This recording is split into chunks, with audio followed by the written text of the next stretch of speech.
The coefficients n choose k that we calculated in the previous segment are known as the binomial coefficients. They are intimately related to certain probabilities associated with coin tossing models, the so-called binomial probabilities. This is going to be our subject. We consider a coin which we toss n times in a row independently.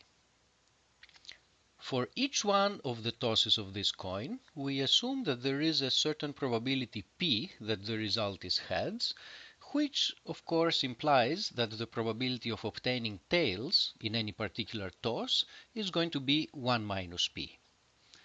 The question we want to address is the following. We want to calculate the probability that in those n independent coin tosses we are going to observe exactly k heads. Let us start working our way towards the solution to this problem by looking first at a simple setting and then move on. So let us answer this simple question.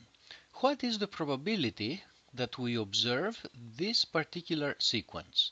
Of course, here we take n equal to 6 and we wish to calculate this probability.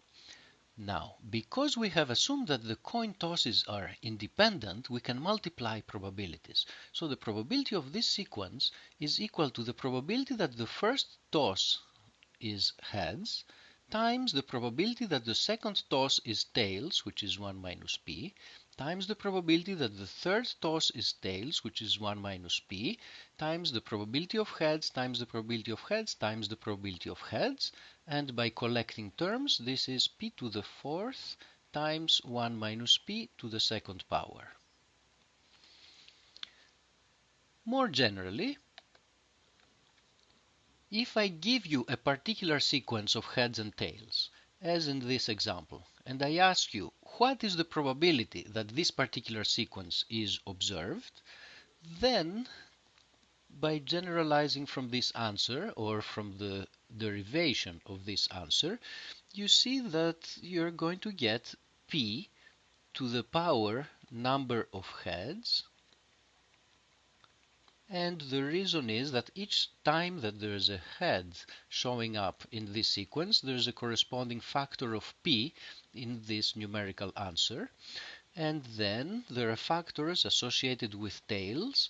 Each tail contributes a factor of 1 minus p. And so we're going to have here 1 minus p to a power equal to the number of tails.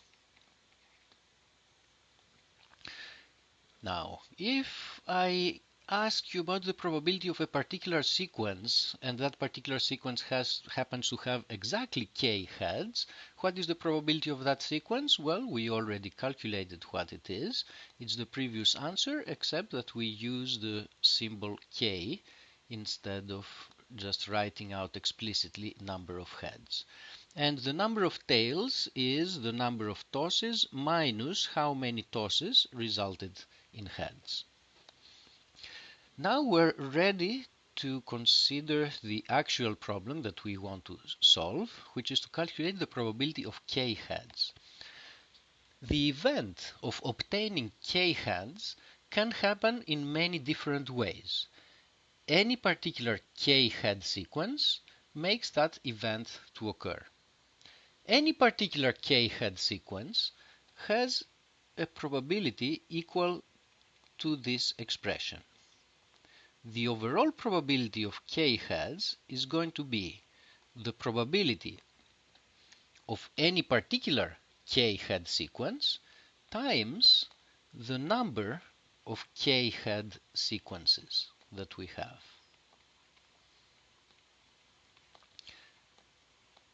Now, the reason why we can carry out this argument is the fact that any k head sequence has the same probability.